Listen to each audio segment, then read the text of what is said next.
Ambalma Shirifla Flebaro Malikono ani Malikoka ka waliɲuman dɔ foli ta ka ɲɛsin ma ka fɔ aw ɲɛna ko ni an donnen an ka jɛmukan kɔnɔna na jɛmukan min n'an b'a wele ko Ciwara n'a bɛ sɛnɛkɛlaw baganmaralaw mɔnikɛlaw jiriturulaw a bɛ nin bɛɛ lajɛlen kofɔ ka sabu kɛ an ka jamana n'o ye ba Maliba ye sɛnɛkɛ jamana don baganmara jamana don mɔnikɛ jamana don wa jirituru jamana don o hukumu kɔnɔna na bi an y'a yira aw la ka fɔ an bɛ Torodo n'i ko Torodo a bɛ Safo commune fɛ Safo min bɛ Jalakɔrɔji fɛ bi ani an balimakɛ n'o ye Ture ye an bɛ ale ka melon foro la melon dunkafa a jɔyɔrɔ ka bon la kosɛbɛ an bɛna kɔrɔfɔ di an balimakɛ ma Ture salamu alaikum. Wa alaikum salam wa rahmatullahi wa barakatuh.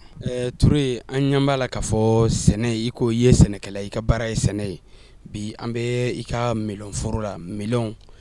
yalwa mun ye e bila melon sɛnɛ la wa an ɲɛ b'a la ka fɔ a i n'a fɔ e ke bɛ sɛnɛ min kɛ ani sɛnɛkɛla tɔw ka sɛnɛ kɛcogo tɛ kelen yalɔ hakilina jumɛn nana n'a ye.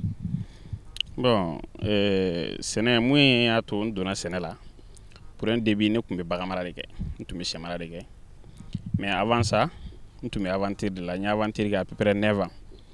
bon mɔgɔ i mana taa tunga na cogo o cogo i b'a sɔrɔ tôt ou tard i bɛ segin ka na i ka jamana de la o de bɛ laban n y'a ye n tun tɛ fɛ ka kɔrɔ aventure la donc segin la ka na n faso la k'a essayer ka na investir n nana n y'a essayer ka commerce kɛ mais n y'a ye maliyɛn bɛɛ bɛ commerce de kɛ bon commerce a ma nɔgɔ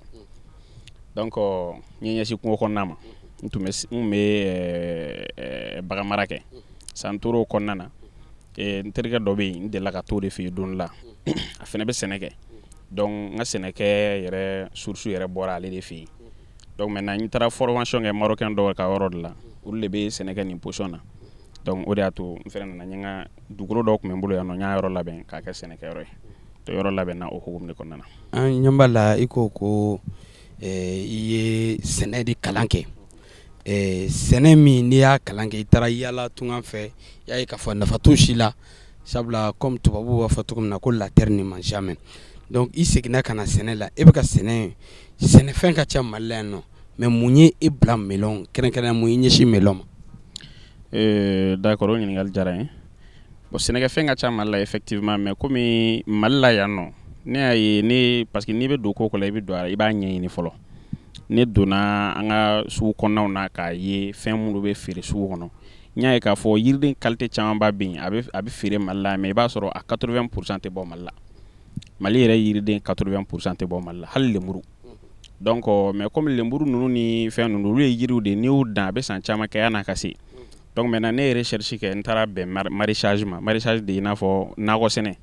mais k'a kɛ i n'a fɔ an ka farafin nakɔ sɛnɛ cogoya o tɛ quoi donc a yɔrɔ labɛn ka se ka nakɔ sɛnɛ a ka se ka nafaba ladon i kun donc maintenant n ye recherche kɛ n taara bɛn melon ani kɔngɔ ninnu de sɛnɛli de ma olu de ka teli et puis nafa b'u la bon melon bɛ dun an fɛ Mali la saison de don an ka Mali melon bɛ dun saison de la i b'a sɔrɔ ni samiya camancɛ ni samiya camancɛ tɛ melon tɛ sɔrɔ Mali la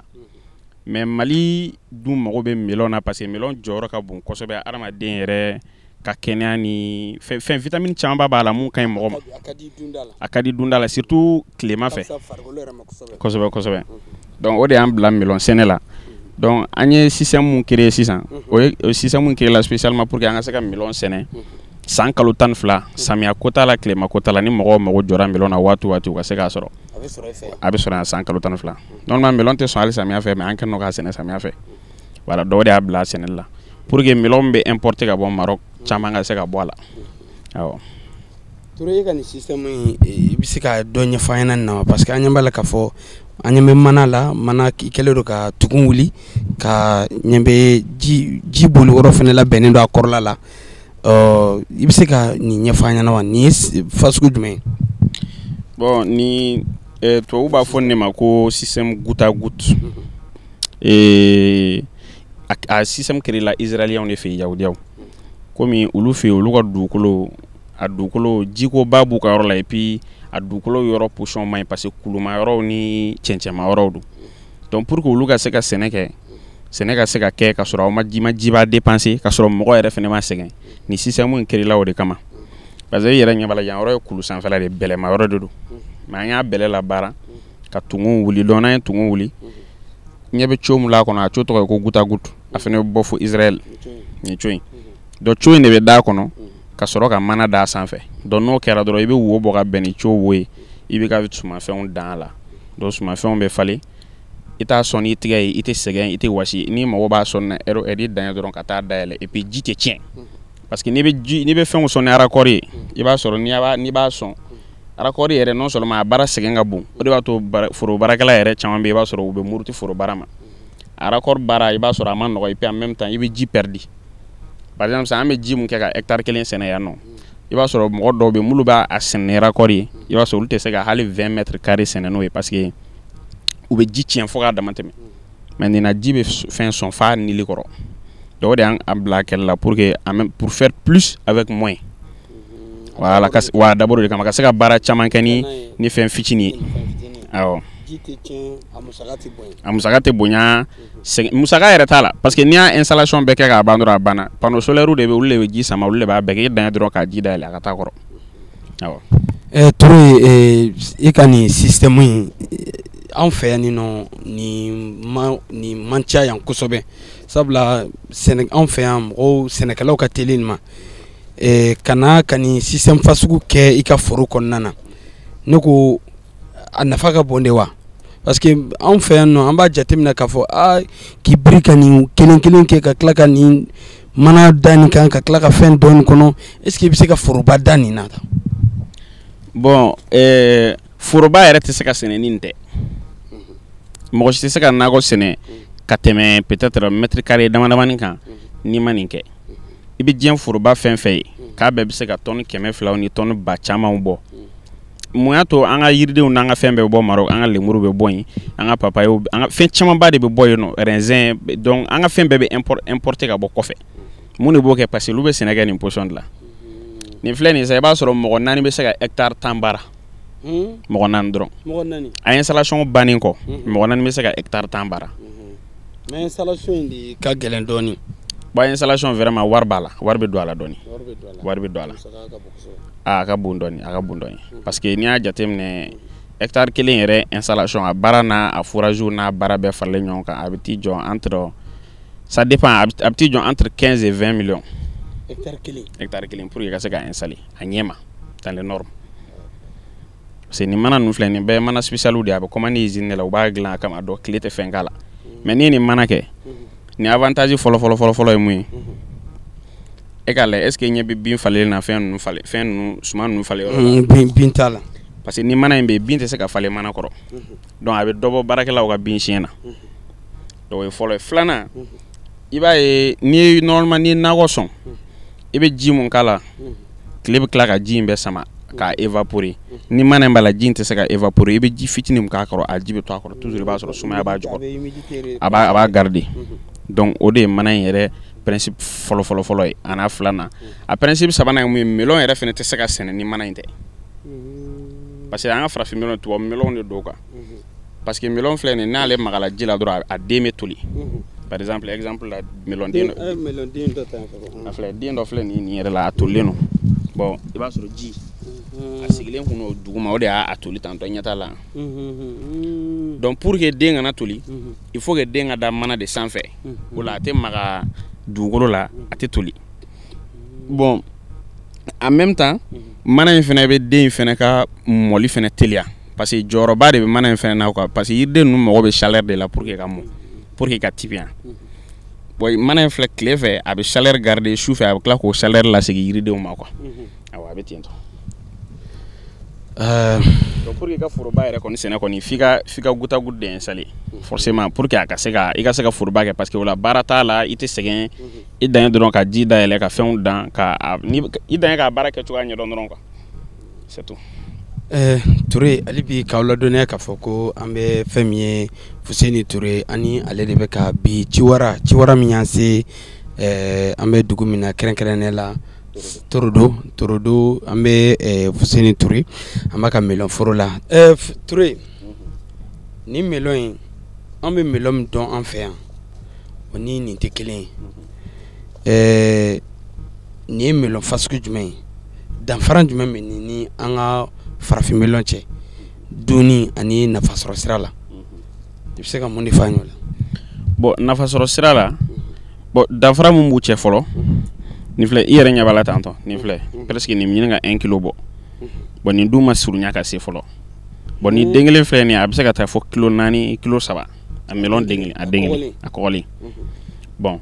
o y'a fɔlɔ ye a filanan komi n ye dɔ ci ka di yɛrɛ ma i y'a ye fɔlɔ la a sogobu ka ca ni an ta ye puis a ka di kosɛbɛ kosɛbɛ ka tɛmɛ an ta in kan an ka yan ta kan bon maintenant mun de b'o kɛ melon kisɛ baaralenw de don quoi par exemple ni melon filɛ ni race nin bɛ bɔ Espagne de donc an bɛ nin kisɛ san ka bɔ Espagne melon hybride de don i n'a fɔ melon métissélenw melon a furakɛlen de don non seulement a bulu kana se ka bana et puis en même temps a den fɛnɛ ka se ka bonya a dabɔ no a kama spécialement quoi donc melon baaralenw de don quoi nin filɛ nin ka fɔ a tɔgɔ de ye ko jaune canari awɔ goldex awɔ donc nin tɔgɔ y'o de donc maintenant nin filɛ nin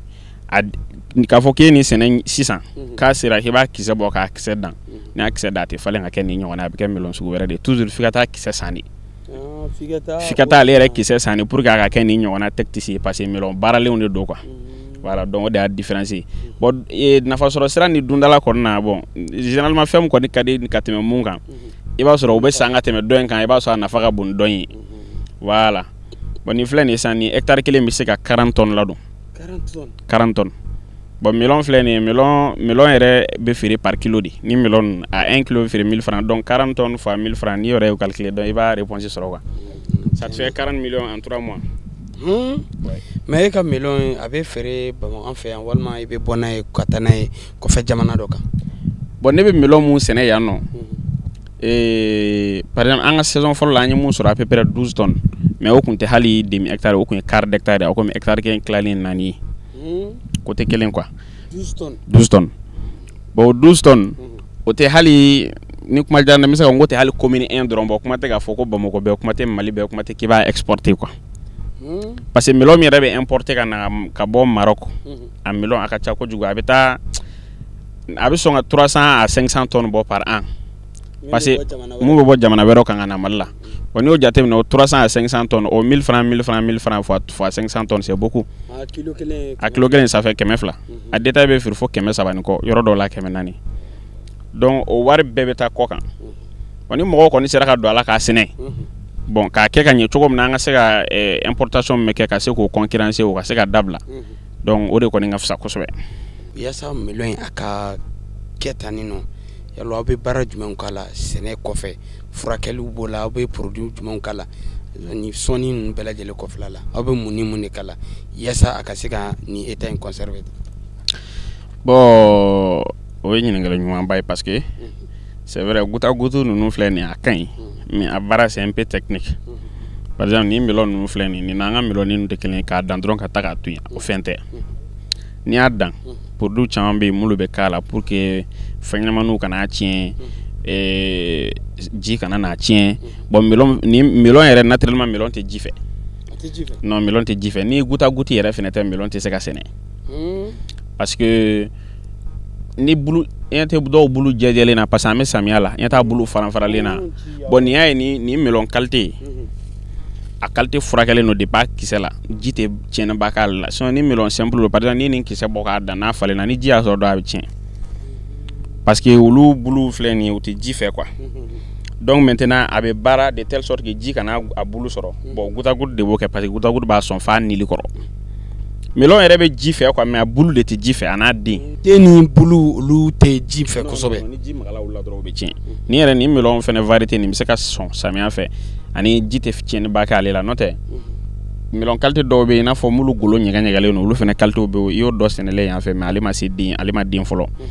olu filɛ nin ye ni ji magala la dɔrɔn o bɛ nɔɔni sur les champs donc maintenant o y'o ye maintenant i ye mun fɔ i ko baara mun bɛ k'a la a baara fɔlɔ o ye an bɛ engrais mulu k'a la a engrais na an bɛ engrais mulu dɔn sugu la yan nɔ engrais tɛ kelen ninnu engrais bɛɛ bɛ bɔ kɔ ka bɔ tubabu jamana la bɔ Suisse an ka yan engrais tɛ an ka yan engrais tɛ wa engrais sugu 7 de bɛ k'a la mais k'a fɔ ko engrais mulu don ko i n'a fɔ an b'a komi généralement les Maliens an b'a fɔ ko an bɛ engrais bɛ kɛ fɛnw na kosɛbɛ k'a bɛ fɛn tiɲɛ donc produit kɔni bɛ k'a la pour que a den ka bonya a den ka se ka kɔgɔ et puis en même temps a den ka diya o bɛɛ y'a damana produit de ye tumu ni fɛn misɛnninw ni gɔbɔtɔninw ninnu voilà donc n'a bonyana fɛnɛ donc fɛn wɛrɛ fɛnɛ bɛ k'a la mun b'a to an bɛ taa feere mɔgɔ minnu ma hali n'a ye tile 15 kɛ olu bolo a tɛ tiɲɛ. An b'a ye sɛnɛ bɛ kɛ cogo min na k'a dɔn k'a fɔ ko ni technique bɛɛ bɛ kɛ sɛnɛ na vraiment an y'a ye i ka foro la yen nɔ.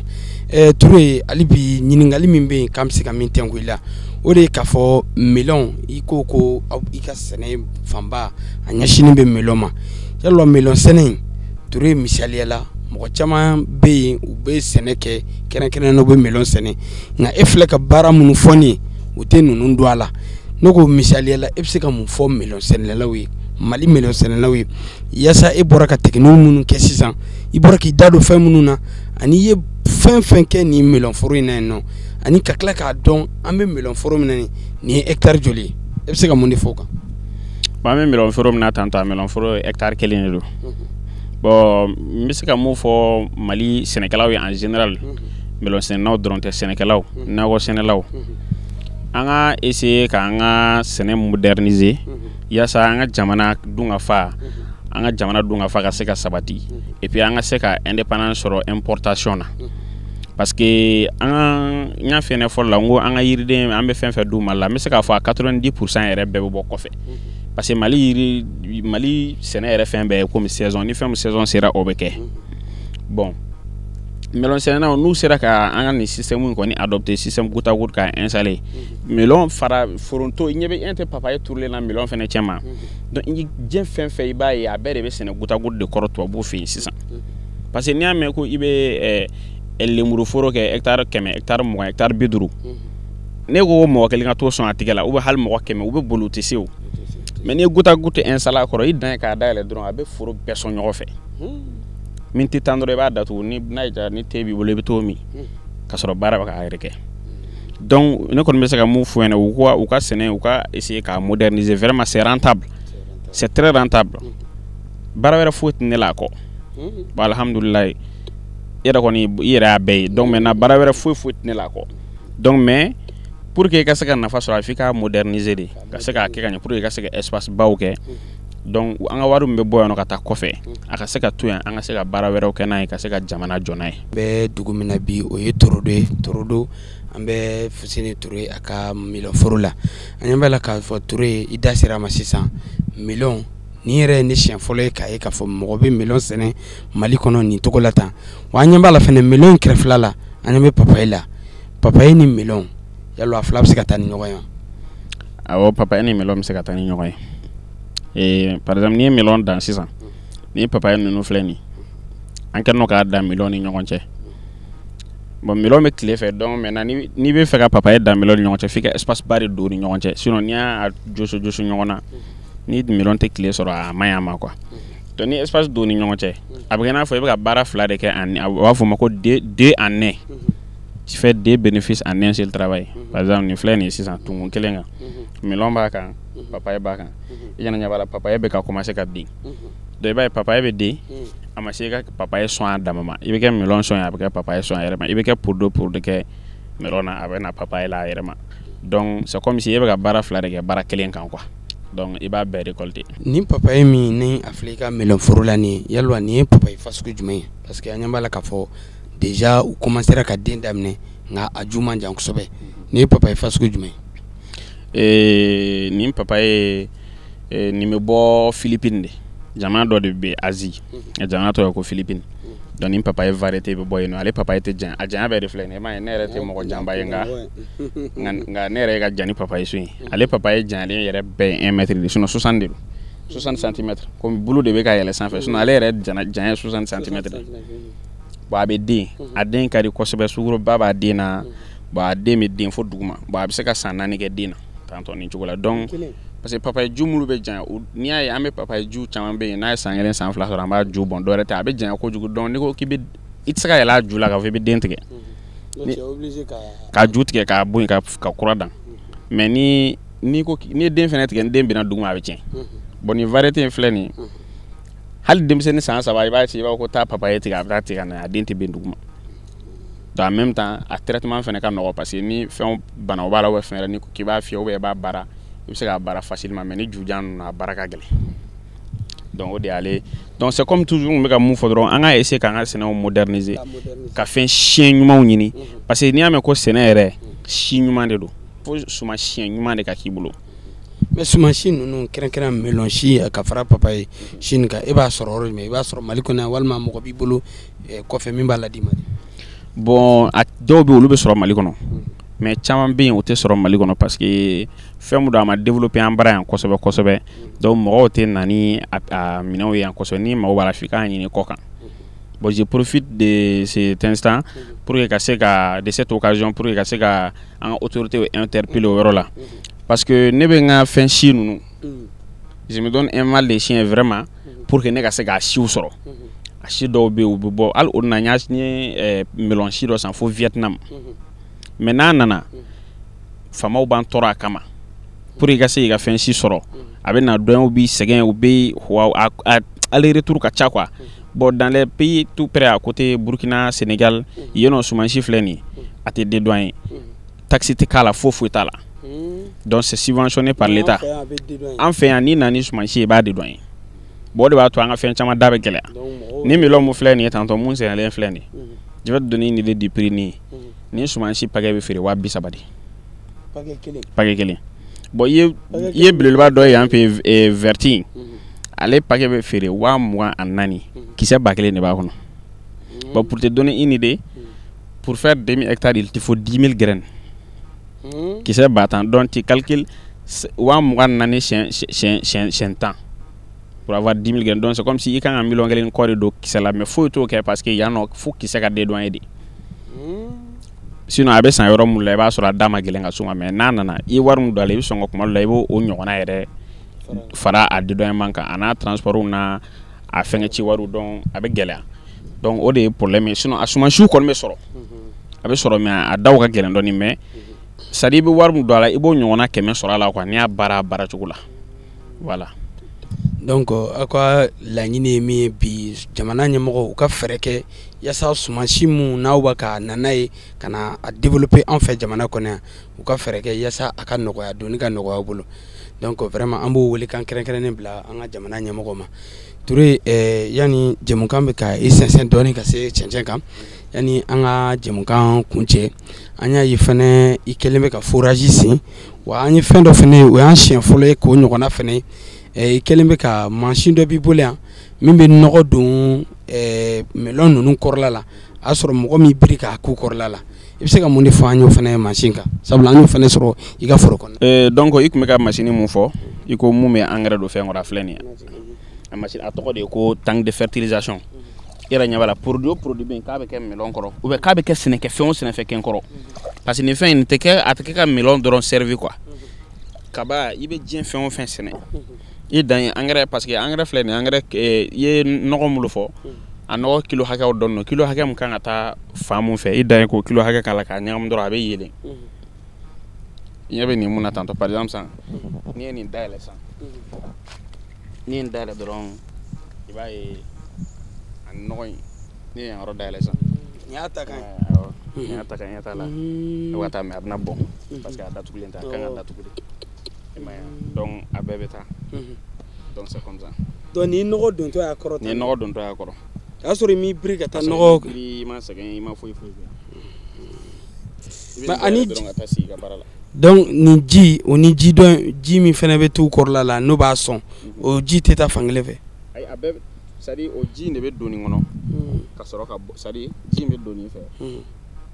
a bɔtɔ bɛ bɔ nɔgɔya fɛ ka na nin kɔnɔ donc a bɛ yɛlɛ tan tɔ ka ji ka na ou bien ka yɛlɛ tan tɔ ka ji ka taa n'i ye côté min dayɛlɛ a bɛ to côté fɛ c'est comme ça donc n'i b'a sɔn fɛnɛ o fɛnɛ système kelen de bɛ système kelen non n'i b'a sɔn i tɛ maga nɔgɔ t'a la nin tɔgɔ de ko tête de station donc a dilan no a kama spécialement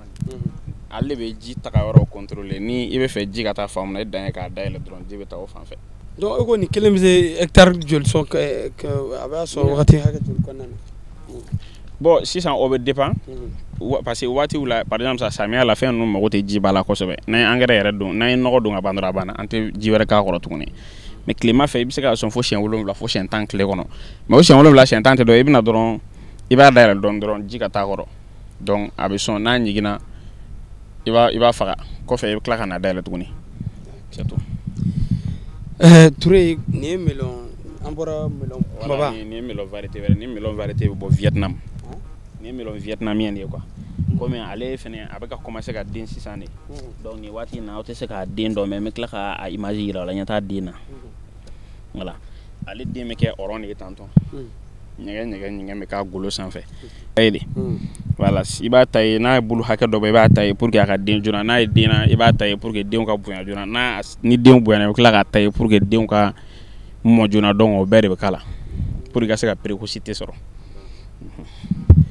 walasa o bɛ dansiri bi jamukan na min na bɛnna Torodo an balimakɛ Fuseni Ture a ka melon foro la an ye fɛn caman faamuya bi Ture ka ladiliw la n'a ka laselikan na min bɛ tali kɛ melon sɛnɛ na an y'a ye k'a fɔ melon fasugu fila de bɛ yan melon kumaba ani melon fitinin mais a bɛɛ lajɛlen nafa ka bon kosɛbɛ dunkafa ani buna hadamaden ma. Aw ni ce aw ka ɲamadali fɛ jɛmukan ci wɛrɛ hukumu kɔnɔna na min y'an se Torodo bi sɔgɔmada in na aw k'an bɛn ni Ala sɔnn'a ma jɛmukan wɛrɛ kan wa salam.